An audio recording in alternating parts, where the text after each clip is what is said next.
돌대 홍대 참여연대 우리가 할 수 있는 것들 지금 뭐하네 돌대 홍대 참여연대 아직도 회원 가입하지 않고 뭐하네 돌대 홍대 참여연대 우리가 할 수 있는 것들 지금 뭐하네 돌대 홍대 참여연대 아직도 회원 가입하지 않고 뭐하네 바로 너 바로 너 바로 너 바로 너 당신이 우리의 든든한 배후 0% 우리가 받는 정부 지원 0% 시위꾼 아냐 시민의 파수꾼 유엔이 인정하는 시민단체 파트너 행동하는 시민과 함께하는 권력 감시기구 참여연대 돌대 홍대 참여연대 우리가 할 수 있는 것들 지금 뭐하네 돌대 홍대 참여연대 아직도 회원 가입하지 않고 뭐하네 돌대 홍대 참여연대 우리가 할 수 있는 것들 지금 뭐하네 돌대 홍대 참여연대 아직도 회원 가입하지 않고 뭐하네. 안녕하세요. 참여연대 김승환 간사입니다. 정부 지원금 없이 회원의 회비로 운영되는 참여연대 함께 해주세요. 포털에서 참여연대를 검색해주세요. 전화번호 02-723-4251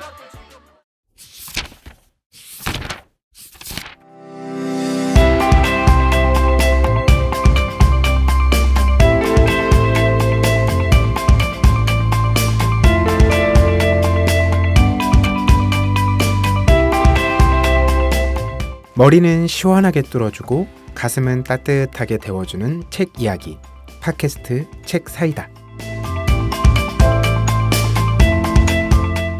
안녕하세요. 팟캐스트 책 사이다입니다. 저는 진행을 맡은 박알라딘입니다.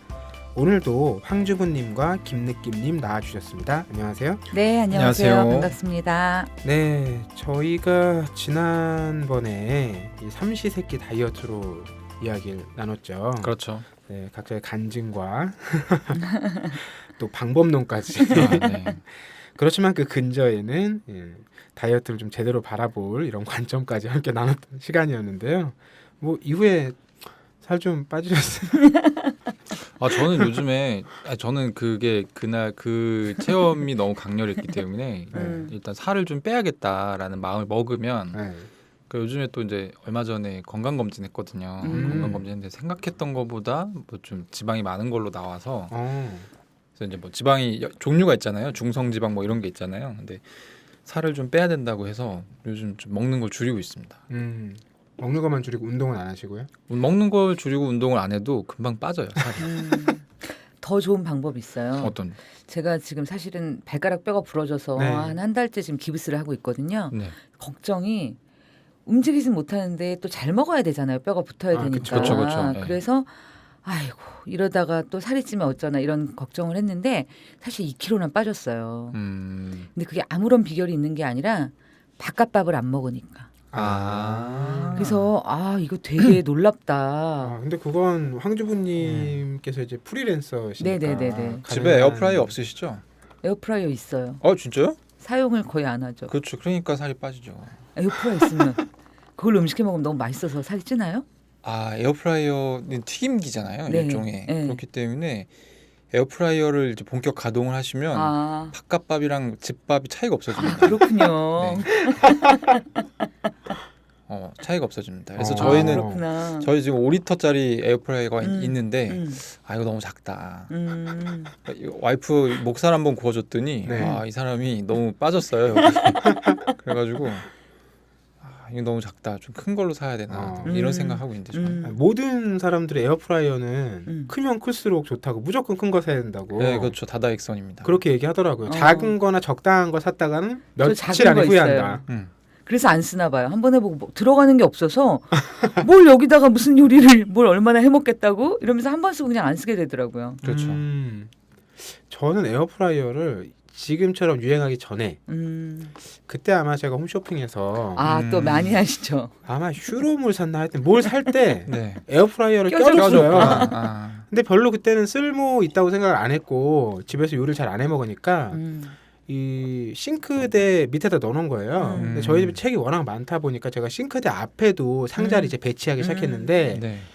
그 상자를 제가 이제 들어갈 정도로 틈을 만들어놨어요. 그런데 저 들어갈 틈만 생각하고 그 싱크대 밑에 문이 열리는 각도를 생각을 안 한 거예요. 그래서 그 가스레인지 밑에 있는 싱크가 열리질 않는 거예요. 근데 얼마 전에 책을 좀 정리를 하기 시작했거든요. 네. 그 상자를 드러내니까 그 안에 에어프라이어가 들어있더라고요. 그게 한 5, 6년 됐을 텐데.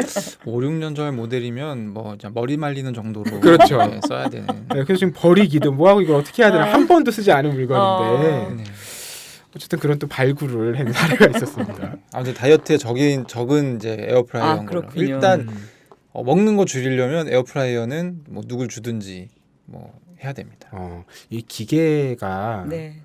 얼마나 인기냐를 알 수 있는 게 요즘에 요리 분야 책 중에 네. 베스트셀러에 있는 책들이 대부분 뭐 에어프라이어 조리법 레시피. 100 이런 거 이런 이런 책이 여러 종 나와서 저도 한번 베스트셀러예요. 샀어요. 그러니까 기계가 있으면 그걸 사게 되는 것 그러니까. 같더라고요. 그렇죠. 맞아. 일단 5리터보다 큰 걸로 하나 기계부터 장만하시고요.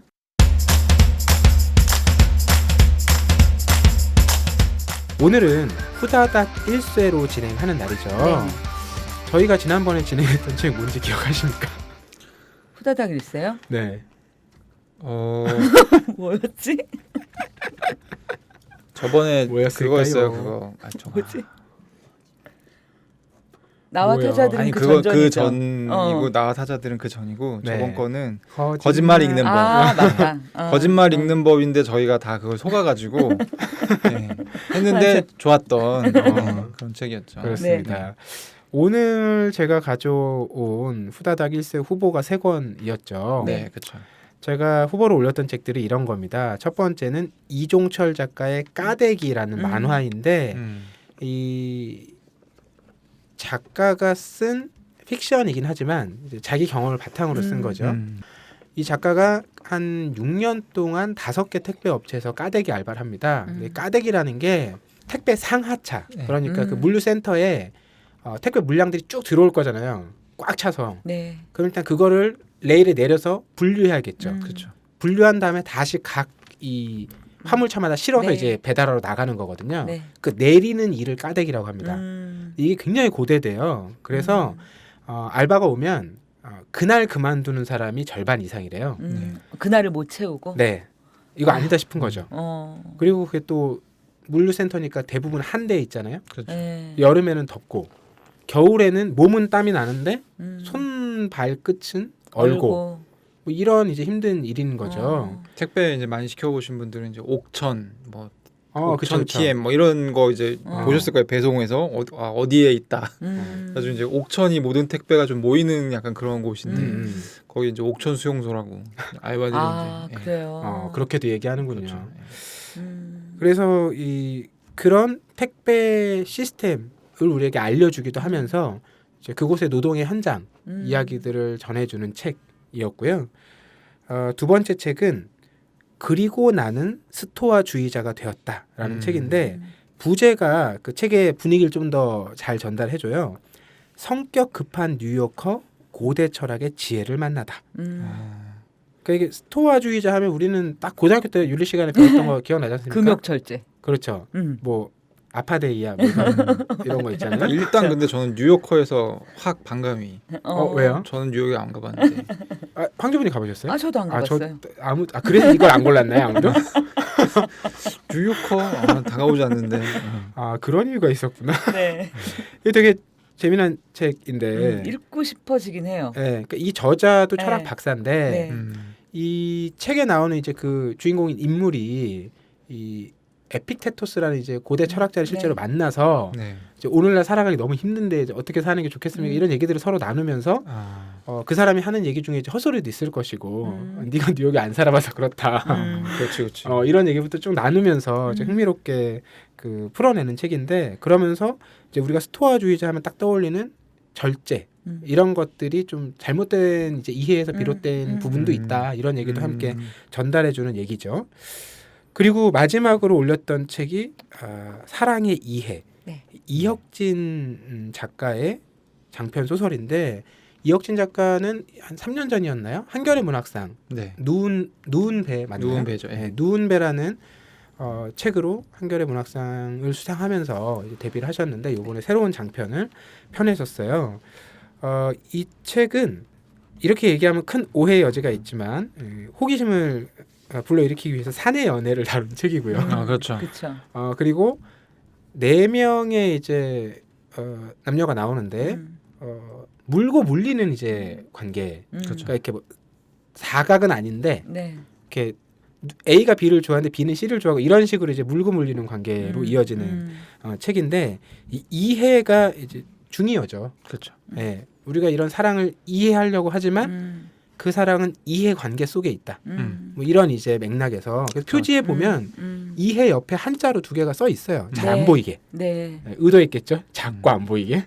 예. 못 봤네요, 제가. 그러니까 안 다 보시는 읽었으면. 분들이 꽤 계시더라고요. 이런 거를 설명해주는 바갈라디님 같은 분이 없었으면 어떡할 뻔했어요. 난 끝까지 몰랐을 거예요. 그러니까. 네. 자, 근데 두 분은 네. 어떤 책을 선택하셨습니까? 저는 사랑의 이해. 네.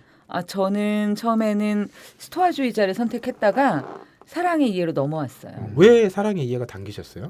저는 일단 뉴요커 책은 별로였고 그리고 이제 앞전에 저희가 허다닥 일세에서 했던 책들이 좀 뭐 하여튼 일전에 어떤 독자분도 지적하셨지만 책 사이다가 이제 인문사회 이런 쪽에 너무 편중되어 그분은 편중되어 있지 않다라고 했지만 네, 저희는 편중되어 있다라고 생각을 스스로 하고 있었는데 이번엔 소설을 한번 해야 되는 거 아닌가라는 네. 강박이 좀 있었어서 별 부담감 없이 그냥 소설. 저도 그래서 바로 설득됐습니다. 네. 제일 의외의 선택이긴 하죠. 이제 까대기는 이 책의 맥락이나 주제를 봤을 때 참여연대에서 제작하는 팟캐스트에 너무 잘 맞는 얘기다. 그렇죠. 근데 바갈라디님이 비판하셨어요. 딱 그 얘기다. 그 그렇죠. 이상의 얘기는 없다. 그러니까 우리가 좀 너무 그려지는 네, 이 그렇죠. 선택이니까 이건 아마 각자 다 피했던 것 같고 그리고 뉴요커 아니 앞으로도 뉴욕 가보실 생각이 없으십니까? 아니 뭐 뉴욕 뭐 왜 그런 얘기 있었죠? 뭐 사람 뭐 말은 제주에 가야 되고 뭐 사람 뭐 서울로 보내야 돼 이런 얘기 요즘엔 뉴욕 아닙니까? 뉴욕 별로 저 다가오지 않아가지고. 저도 뉴욕에 갈 일이 있을까? 제가 예전에 누구한테 들었는데 이거 뉴요커한테 들은 얘기 같아요. 서울보다 더하다, 더 각박하다. 그래서 뭐길 걸을 때도 워낙 다 바쁘게 걸어가니까 잠깐 머뭇거리면 막 그냥 밀치고 간대요. 이거 역시 어떤 만들어진 그 얘기일 수도 있지만 안 가봐서. 안 가봤으니까 우리는. 네, 근데 서울보다 각박하다더라 이런 얘기를 많이 하더라고요. 근데 서울도 살이가 쉽지가 않은데 거기까지 가서 고생할 필요가 있나? 이럴 때 이제 뉴욕에 계신 뭐 교포분이 댓글 하나 남겨주시면 참 좋을 텐데. 여기도 기대합니다. 여기도 사람 사는 곳입니다. 뭐 이런. 그런 그러게요. 생각이 드네요. 정이 있고 네, 그렇죠. 이런 곳이다. 하긴 뭐 저기 뉴욕하면 우리 많이 인상 깊게 남아 있는 영화 같은 것들 있잖아요. 뭐 예를 들면 나홀로 집의 2라든지 네. 너무 옛날 얘기인가요? 뉴욕 영화 너무 많은데 뭐 그 비긴 어게인도 뉴욕 아니었나요? 뉴욕일 거예요. 모르겠어요. 비긴 어게인도 비긴 어게인요? 그 음악 하는 거. 그쵸. 네, 네. 영화 진짜 많은데 그런 책이 있어요. 뉴욕이 영화에서 나온 장면들만 모아서 나온 책도 있어요. 올해 나왔어요. 네. 아마 뉴욕 뭐 영화 이렇게 검색해 보시면 나올 텐데 네. 어쨌든 탈락한 책들에 대한 얘기는 이쯤에서 마무리하고요. 아쉽지만 네. 뭐 생각 있으신 분들 읽어보셔도 좋을 것 같아요. 네, 제가 뭐 일단 후보로 올린 책들은 괜찮다고 생각해서 올린 네. 책들입니다. 네네네. 오늘도 이렇게 치열한 경쟁을 뚫고 선정된 후다닥 일세 이 사랑의 이해. 그럼 우리가 본격적으로 이야기 한번 나눠보겠습니다. 네.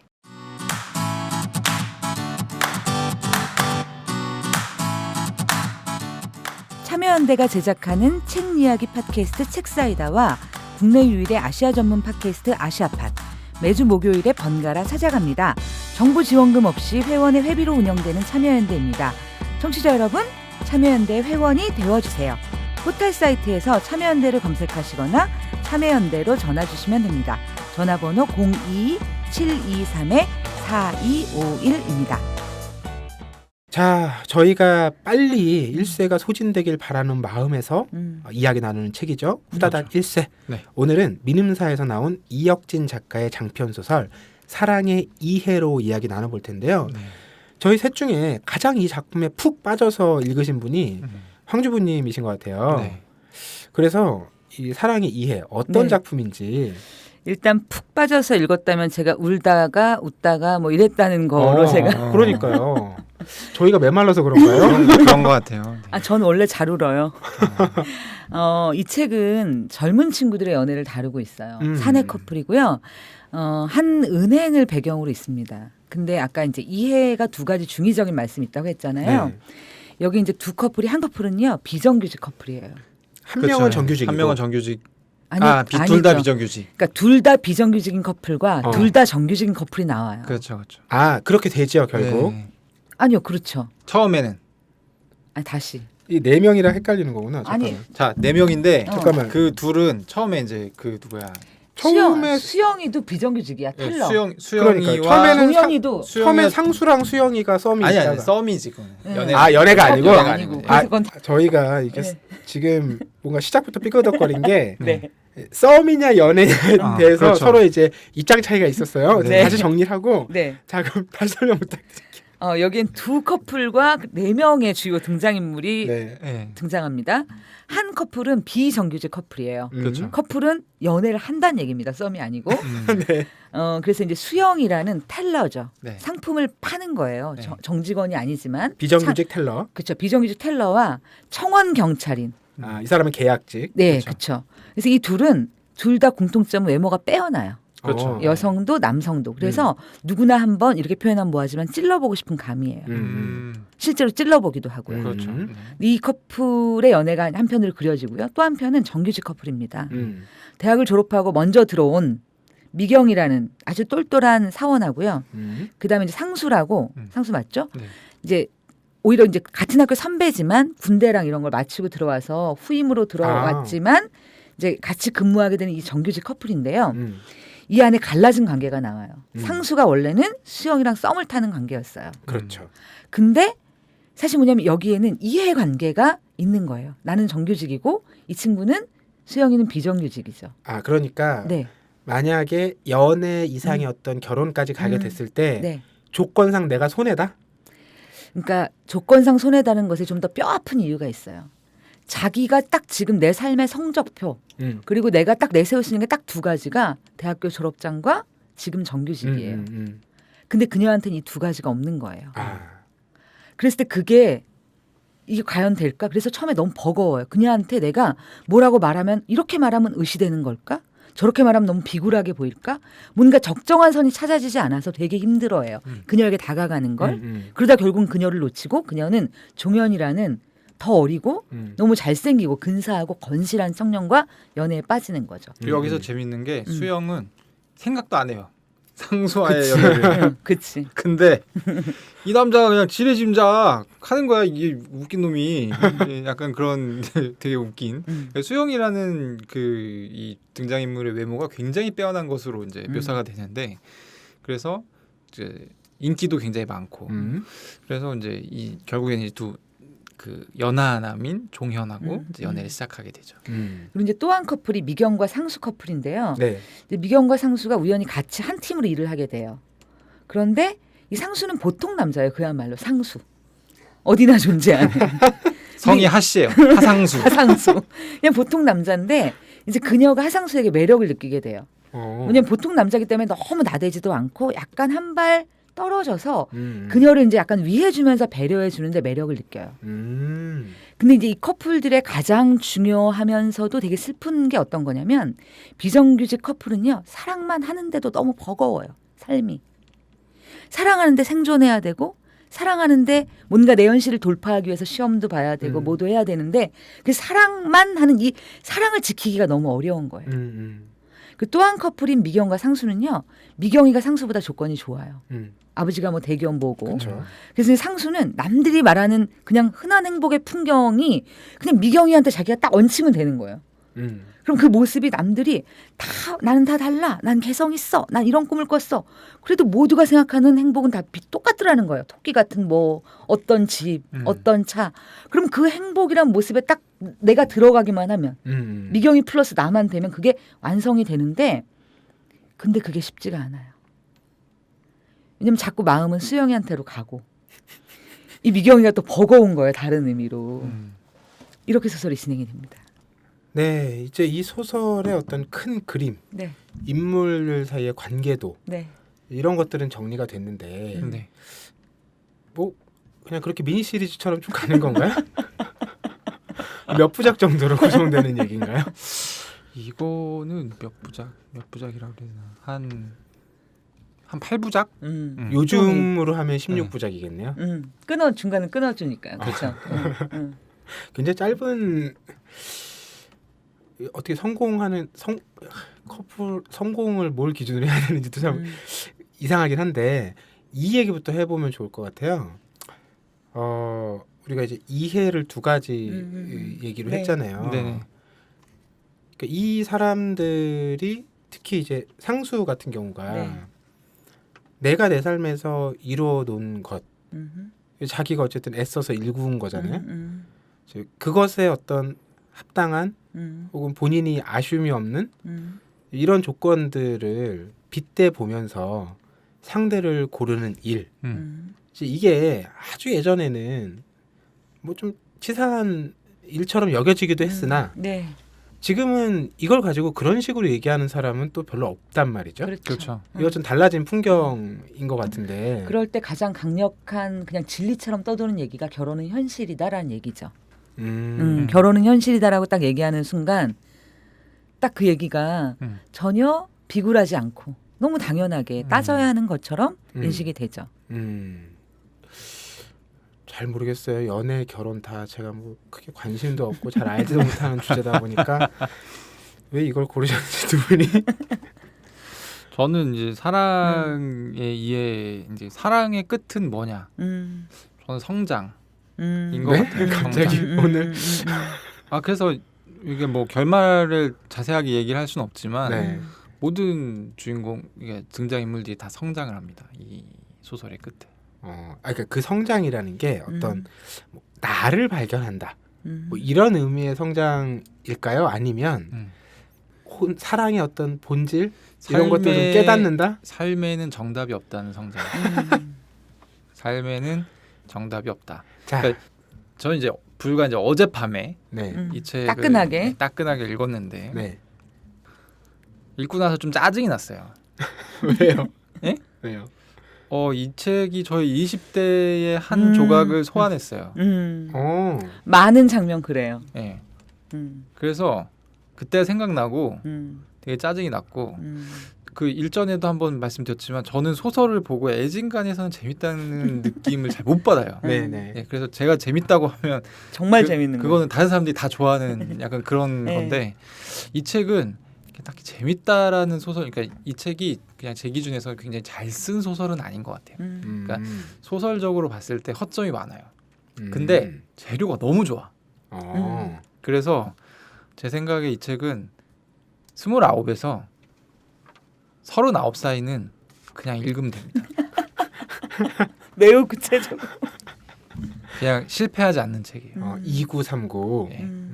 그들이, 그러니까 저는 실제로 이 책을 보면서 어떤 느낌 받았냐면, 어떤 경험했냐면, 그러니까 제가 그 나이 때 실제로 친구들과 나눴던 대화들이 이 책 안에 있어요. 그러니까 그래서 짜증이 나요. 근데 그 짜증이 난다는 게 짜증 나서 너무 싫다 이게 아니라 지금보다 미숙하던 시절에 내가 떠오르기 때문에 되게 좀 어떤 면에서는 고통스러우면서도 사실 이제 그게 소설을 읽는 맛이기도 하잖아요. 그래서 그런 점들이 좀 좋다라고 할 것까지는 아니고 좀 특이한 점, 이 소설을 읽으면서 그런 생각이 들었고, 저는 이걸 읽으면서 되게 실실 또 웃게 되는 측면이 있었어요. 과연 내일 녹음 때 바갈라디님과 황주부님이 어떤 얘기를 할까 너무 궁금한 거야. 그래가지고 저는 바갈라디님은 이 주요 주인공 네 사람 중에 한 정도 케이스에는 될 것 같다, 포함이. 제가요. 네, 그런 생각을 했고, 황주부님은 아마도 좀 당황하셨을 것 같다. 뭔가 이것이 그러니까 제가 이렇게 얘기를 했을 때 이게 사실 요즘 젊은이들을 굉장히 투명하게 보여주는 그런 소재들이다라는 얘기 드렸을 때 아무래도 이제 저희보다는 한 세대 네. 정도 이제 앞선 경험을 하셨으니까 그렇다면 너무 좀 슬프지 않나? 전 되게 마음이 정말 아팠어요. 그러니까 저가 어렸을 때 연애할 때도 사실 가난한 했거든요, 다. 그쵸. 그래서 교회 후배들한테 삥 뜯어서 커피 마시고 버스비 없어서 걸어가고 막 음. 이런 연애를 했는데 근데 그게 몰렸다라는 느낌은 갖지 않았던 것 같아요. 내가 충분히 젊고 뭐 결혼까지를 생각하지도 않았었고 뭐 결혼이냐 연애나 이걸 떠나서 그냥 그거로 되게 충분했던 거예요. 내일은 내일 생각하지 뭐 이런 정서가 있었던 것 같아요. 만남과 그 순간에 오늘 그냥 대한, 오늘 그냥 내가 같이 있으니까 너무 좋고 헤어지기 싫고. 음. 근데 이 친구들이 굳이 막 엄청난 미래와 내일이 아니더라도 지금 한 순간을 버티는 것도 너무 힘든 거예요. 같은 공간에 살아요. 둘이 동거를 해요. 왜냐하면 남자 이 종현이라는 친구가 갑자기 어려워졌어요. 집이. 그래서 이 친구가 처음에는 이건 안 돼라는 걸 알아요. 본능적으로. 이 관계가 지금 여기서 계속 간다면 우린 되게 힘들어질 거야. 근데 아주 심플한 이유예요. 못 놓겠는 거죠. 놓고 싶지 않은 거예요. 그래서 놓지 않아요. 되게 용기 있는 선택이에요. 용기 있는 거잖아요. 힘들 걸 알지만 내가 내 사랑을 놓지 않겠어. 자 지금 알라딘님이 버퍼링에 들어간 표정을 지었습니다. 네. 내가 뭐 어려웠나요? 아니요, 그게 용기 있다는 거에 대해서 좀 그런가요? 생각을 하시는 것 같아요. 네, 제 정서로는 해석이 다를 수 있을 것 같아요. 네. 네. 무모하다고 판단하시는 건가요? 아니요, 정말 사랑해서 놓지 음. 못한 것이냐, 네. 어떤 필요에 아니, 의해서 유지하고 그녀는- 있는 것이냐. 그녀는 일단 사랑이죠. 그러니까 그녀 말고요. 종현. 종현은 어떠냐면 미안해해요. 그래서 끊임없이 미안하다, 고맙다 이런 말을 하는데 실제로 둘이 살면서 너무 힘들어요. 그건 누구나 뻔히 또 그릴 수 있는 거잖아요. 근데 그 둘의 모습을 지켜보는 게 너무 고통스러운 거예요. 제가 그걸 보고 그 장면이 묘사될 때마다 나도 같이 숨이 차오르는 거예요. 수영이처럼. 그리고 종현이처럼. 이 둘 다 입장이 너무 이해가 되는데 이 젊은 친구들한테 한 조각의 사랑이 허락이 안 되는 이 너무 팍팍한 게 정말 이렇게 이해가 안 간다 이런 게 아니라 너무 가슴이 아팠어요. 진짜. 그 정말 자체로. 클래식하게 이 작품을 읽으셨다는 생각이. 저는 종현은 음. 약간 그 정말 가공된 인물이라는 생각이 들었어요. 그래서 바갈라디님이 이렇게 생각하시는 것도 일견 이해가 가요.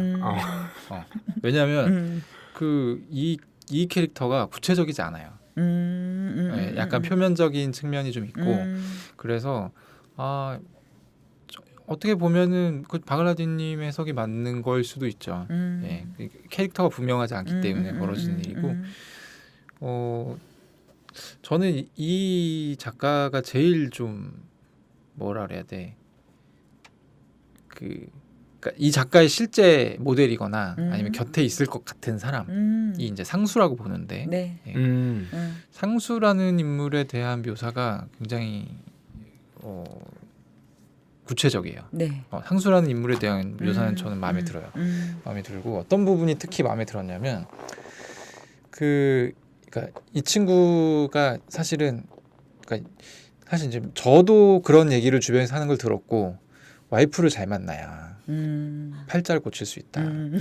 이런 얘기가 제 윗세대들한테 좀 생경하게 느낄 수도 있었을 것 같아요. 그렇죠. 예. 네. 근데 요즘에 실제 남성들이 많이 하는 대화이기도 해요. 예. 그러니까 부잣집에 장가 가야 된다 이런 얘기들을 많이 하기도 하고 근데 원래는 이게 이 양반이 이 얘기를 들었을 때 그래 저게 맞는 말일 수 있겠다라는 정도의 사람이었어요. 근데 제가 아까 이게 사랑의 이해 끝이 결국에 성장이라고 말하는 것이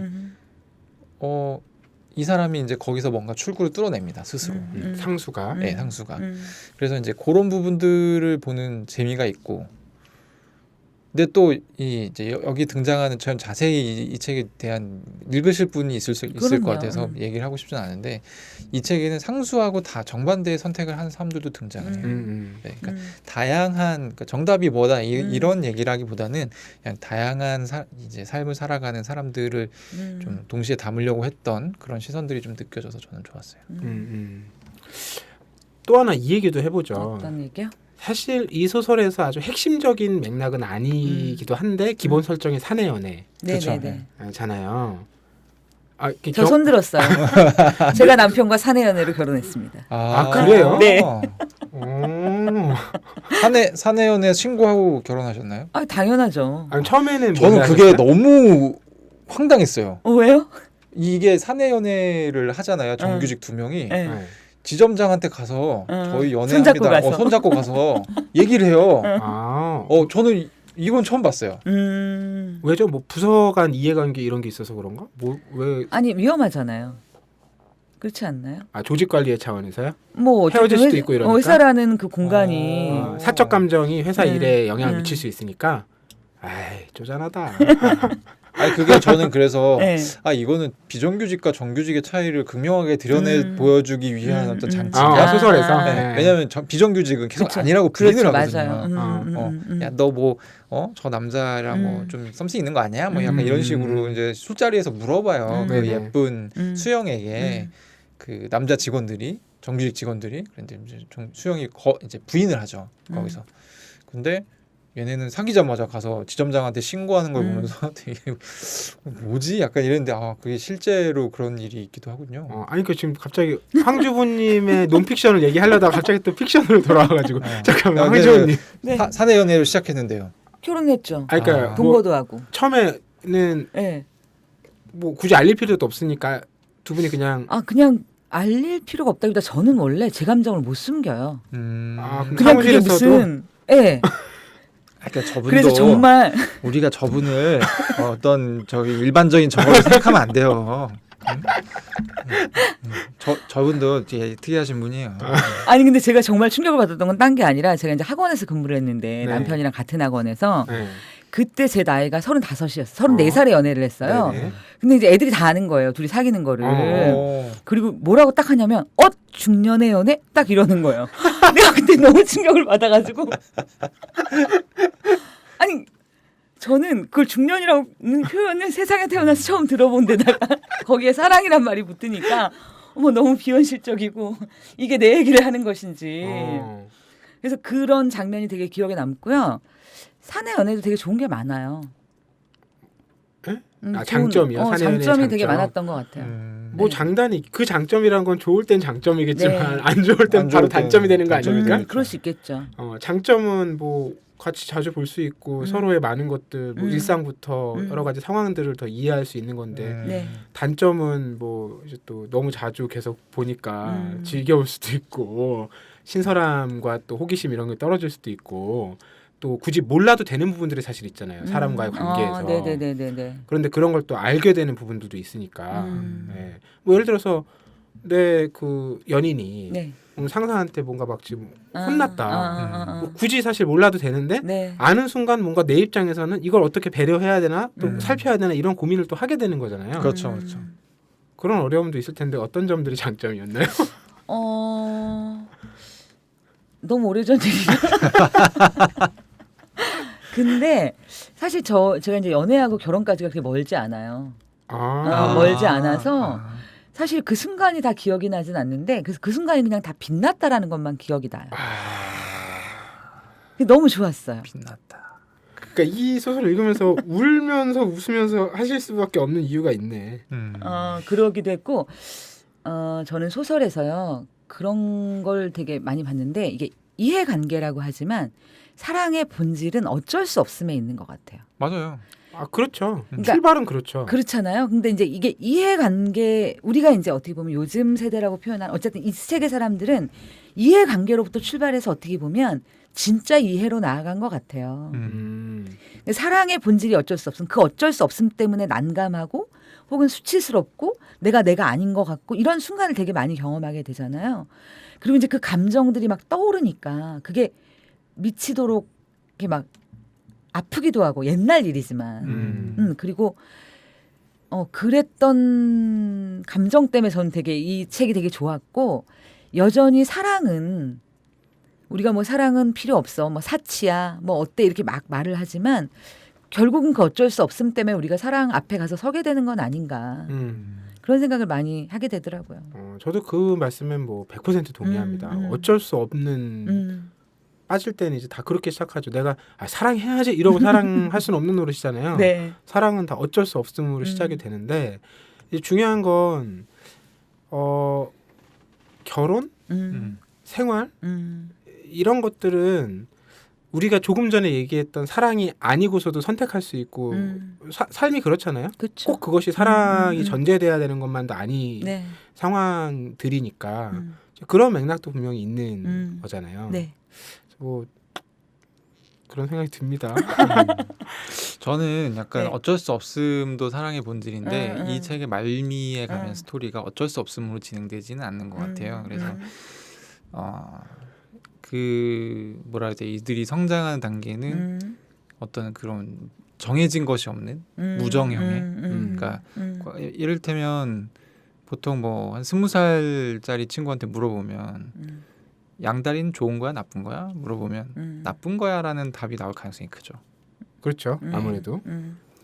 근데 이렇게 이제 무정형의 단계로 진화한 친구한테 사랑이 양다리는 좋은 거야 나쁜 거야라고 하면 무시를 하겠죠. 네. 아 대답을 안 합니까? 네. 그러니까 뭐 대답을 안 하기도 할 거고 그 질문자를 되게 무시하겠죠. 그렇죠. 네. 그럴 수 있죠. 그러니까 뭐든지 벌어질 수 있는 것이 인생이고 네. 사랑이라는 것은 정해진 게 없는 것이죠. 네. 아 뭔가 이 황주부님과 김느낌님께서는 네. 그 사랑에 대해서 어떤 이 확고한 그 방향과 신뢰를 갖고 이렇게 말씀들을 하시는데 제가 너무 사랑에 대해서 가진 게 없어서 이렇게 뭔가 시원하게 말씀 못 드리는 상황이 참 답답하네요. 아, 근데 바갈라디님이 한 번도 이렇게 이런 부분에 대해서 시원하게 또 말씀 안 하시고 이렇게 뭔가 자꾸 은폐하고 약간 이명박근혜 정부처럼 이렇게 좀 은폐하려고 하는 그런 아니 제가 정말 잘 모르겠어서 그래요. 아. 네, 잘 모르겠어서 그렇고 진짜 잘 모르겠어요. 네. 사랑이라는 거. 그래서 저는 되게 이제 그렇죠. 이제 뭐 한 되게 이제 우리가 막장 드라마라고 하잖아요. 막장 드라마의 스토리가 사실 막장인가? 라는 생각이 저는 들 정도로 되게 다양한 양태의 네. 연애 스토리를 많이 주워 들었고 네. 뭐 그러니까 이제 연애 보통 실패하고 뭐 연애가 이제 종료된 다음에 네. 이제 내 연애가 어땠는지 얘기해 줄게 얘들아 이러면서 이제 얘기 보따리가 풀리는 경우들이 있잖아요. 들어보면 그리고 또 걔의 얘기만 들어서는 알 수 없어요 진실을. 그렇죠. 그래서 이제 여러 얘기를 들어서 종합을 해보면 정말 막장도 이런 막장이 없는. 뭐 약간 이런 경우를 많이 봤고 그게 사실은 그 사람들이 살아가는 아직 내가 누군지 뭐 이런 걸 모르는 상태에서 점점 나라는 사람의 중심을 잡아가는. 그래서 이제 그런 과정들이 여기에 뭐 아주 이렇게 잘 정리가 돼서 이렇게 잘 쫙 펼쳐지지는 않지만 그런 흔적들이 그러니까 실제로 어떤 그런 고민했던 그런 얘기들을 잘 녹여져 있는 그런 부분들이 있어서 네. 저는 인정. 그러니까 그 부분에 제가 좀 차이가 있는 것 같아요. 저는 네. 여기서 막 고민하고 얘기하고 하는 부분들 있잖아요. 네. 네. 이런 얘기들을 주변 사람하고 나눠본 경험이 별로 없어요. 진짜요? 진짜요?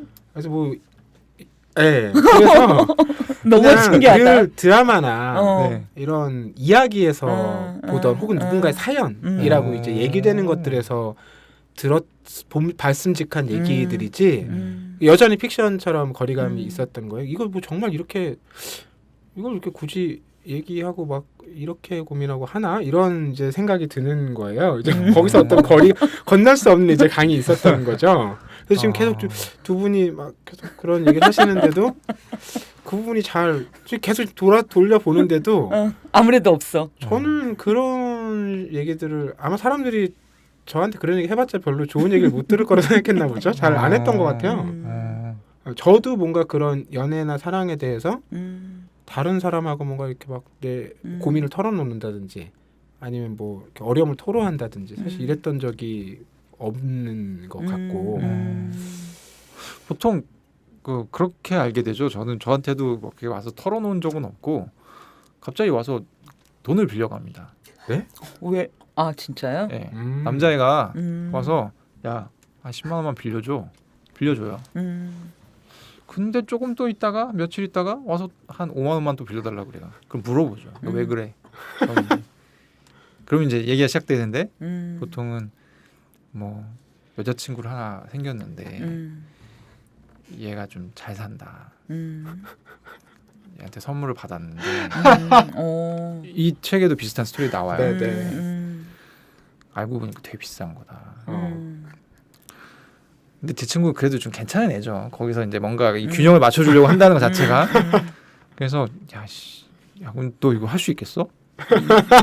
뭐 이런 대화 나눕니다. 네, 실제 있었던 대화예요, 이건 친구하고. 그래가지고 아니야, 제가 듣기엔 너무 이거 비현실적이야. 아 그래요? 그래서 이제 뭐 그렇다고 걔가 뭐 엄청 그 대학교 때 이제 뭐 3-40만 원짜리 비싸죠. 그러면 비싼 거죠. 한 달 알바를 해야 되는 정도니까. 근데 어쨌든 해주고. 근데 이제 그렇게 연애를 한번 하고 갑자기 얘가 잠적을 해요. 한 3주 있다가. 그럼 이제 우리는 느끼죠. 아, 끝났구나. 그리고 이제 좀 있으면 이제 얼굴에 이렇게 반쪽이 나타나서 이제 얘기해봐 막 이러면 이제 자기가 이제 겪고 느꼈던 것들을 이제 얘기를 하죠. 그래서 이제 뭐 여자친구 사이에 무슨 일이 있었다 이런 거보다는 그냥 뭐 좋았던 얘기. 아 그래요? 뭐 전문 용어로 잔향 이런 거? 뭐 좋았던 얘기 뭐 해고 아니야 뭐 그러면 이제 남자애들은 보통 소개팅을 해준다고 합니다. 네. 그래서 나갔는데 애가 좀 피폐하게 있다. 그런 소개팅인 거예요. 여자들도 모르겠어요. 여자들은 어떻게 하는지 제가 소개를 해준 적이 없어서. 근데 남자들은 약간 그런 거랑 비슷해요. 그 왜 미용실에 가서 오늘 결혼식 갈 거니까 잘 좀 부탁해요. 누구 결혼식 가시는데요? 전 남자친구요. 이러면서 온갖 힘을 넣어서 네, 제대로 그렇게 이제 극상의 서비스가 나오는 것처럼 약간 이렇게 힘든 일을 겪은 친구한테 그래도 좀 이렇게 좋은 여성을 소개해줘야겠다 이런 마음이 좀 발동을 해서 나가는데 이상한 애가 앉아 있으면 약간 그 최근에 그런 일을 겪었을 가능성이 높죠. 어쨌든 저는 이런 일들을 좀 많이 겪었고 사실 이제 이런 얘기를 들어줄 시간에 책을 봤어야 됐는데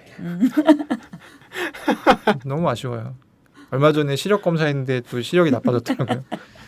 저는 하여튼 근데 되게 의외네요. 바갈라디님은 굉장히 이런 거 잘 들어주시는 스타일이라 그냥 거의 그 단과대 모든 연애사가 다 모일 것 같은 사실은 그런 비주얼과 이런 걸 가지고 인상이신데 제가 남의 일에 크게 관심이 없는 타입이에요.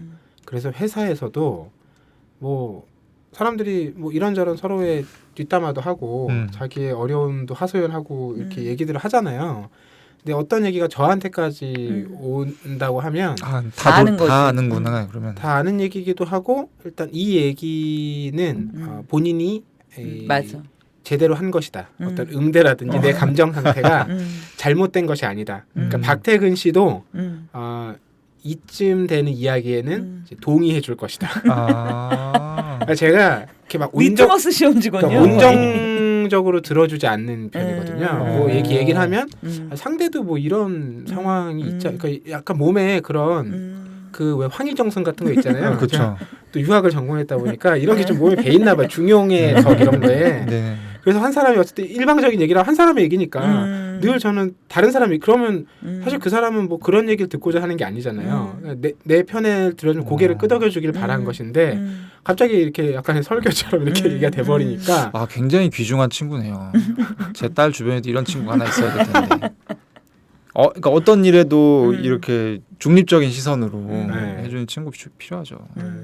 그런가요? 네, 하여튼 그렇습니다. 그런 사람이다 보니까 그런 어떤 이 가치 평가가 어려운 얘기들 이런 것들은 저한테까지 오지 않는 것 같아요. 놀때 홍대 참여연대 우리가 할 수 있는 것들 지금 뭐해 놀때 홍대 참여연대 아직도 회원 가입하지 않고 뭐해 놀때 홍대 참여연대 우리가 할 수 있는 것들 지금 뭐해 놀때 홍대 참여연대 아직도 회원 가입하지 않고 뭐해 바로 너 당신이 우리의 든든한 배후 0% 우리가 받는 정부 지원 0% 시위꾼 아냐 시민의 파수꾼 유엔이 인정하는 시민단체 파트너 행동하는 시민과 함께하는 권력 감시기구 참여연대 놀때 홍대 참여연대 우리가 할 수 있는 것들 지금 뭐해 놀때 홍대 참여연대 아직도 회원 가입하지 않고 뭐해 놀때 홍대 참여연대 우리가 할 수 있는 것들 지금 뭐해 놀때 홍대 참여연대 아직도 회원 가입하지 않고 뭐해 오늘 저희 후다닥 1세 뭐 사랑의 이해에서 시작해가지고 이해할 수 없는 얘기들까지 계속 나눠봤는데 네. 후다닥 1세에 도움이 되는 방송이었을지 여러 가지로 좀 걱정도 됩니다. 아니 근데 이 책은 그 뭐였죠? 82년생 김지영 예, 편집을 맡은 분이 이제 편집을 한 사실 책이고 그래서 저는 그냥 뭐 막연한 느낌이지만 공감대를 많이 자극을 할 것 같아요. 네. 독자들의 공감대. 네. 그래서 이제 되게 특이하게, 그러니까 이 책을 읽으면서 이 사람이 어떤 배경을 가지고 있을지가 되게 궁금해졌어요. 이 작가가. 그래서 앞에 봤는데 뭐 어느 대학에 나왔고 뭐 나이는 안 나오더라고요. 그래서 이제 결국에는 뒤에 있는 이제 작가 후기까지 읽게 됐는데 작가 후기에 편집자를 언급을 합니다. 그래서 이제 사실 되게 이 사람도 되게 난감했나 봐요. 소설 마무리하기가 작가가. 그래서 이런저런 멀티 엔딩을 다 써봤는데 결국에는 편집자가 정말 적확한 조언을 줘서 마무리 잘한 것 같다. 뭐 이런 식의 이제 얘기를 써놨더라고요. 그래서 저희도 이제 뭐 일조하겠지만 이 책은 무난하게 1세는 넘지 않을까. 저는 사실은 이 주인공의 한 사람이 겪은 똑같은 상황에서 똑같은 반응을 했었어요. 그 진짜? 장면은 공개하지 않을 거예요. 근데 그래서 이 책이 되게 정말 많은 것이 소환됐고요. 저만이 아니라 굉장히 이 책을 읽는 많은 분들이 자기의 연애에서 한 장면쯤은 혹은 한 대사쯤은 소환할 수 있을 것 같아요. 그리고 그냥 그 소환이 끔찍했던 혹은 아팠던 기억이 그냥 떠올라진다기보다 그만큼 내가 지금은 세월이 30년 혹은 20년이 저는 흘렀잖아요. 그때 나를 조금은 이해할 수 있을 것 같아요. 그때는 어떻게 보면 돌아보기 싫은데 젊은 날이 있잖아요. 내가 그때 왜 그랬을까 혹은 그렇게밖에 못했을까? 좀 더 멋지게, 좀 더 세련되게 더 잘할 수도 있었을 텐데 라는 마음을 가지고 있었는데 그 장면을 지금 보니까 되게 안아주고 싶다는 그런 생각이 들었어요. 그야말로. 그냥 안아주고 싶었는데 그때 내가 나를 안아주지 못했구나. 그래서 지금 연애를 하는 그런 친구들에게도 자기를 안아줄 수 있는 그 책을 보면서 오히려 그런 장면을 만나시길 바랍니다. 두 분 말씀을 종합해 보면 네. 지금 뭐 20, 30대부터 한때 이런 연애를 겪었을 40, 50대까지 모두를 만족시키는 그런 연애 소설로 우리가 결말을 내리면서 네. 고로 후다닥 1세에서 추천한 이혁진 작가의 사랑의 이해는 곧 1세는 뭐 무난하게 넘지 않을까. 넘어설 것이다. 네. 이런 아주 훈훈한 마무리로 종료를 해보고요. 앞으로 저는 이런 사랑 얘기를 좀 권하지 않는 것으로 마음을 한번 또 먹어보겠습니다. 네. 저희 책사이다 38회 후다닥 1세 여기서 마무리하겠고요. 뭐 유튜브 또 저희 팟캐스트 올라가고 있는 여러 매체 저희 또 참여연대 SNS 비롯해서 많은 공간들에 여러분들 청취 의견 남겨주시면 저희가 또 세심히 살펴서 이후 방송에 반영하도록 하겠습니다. 함께해 주신 청취자 여러분 고맙습니다. 감사합니다. 감사합니다.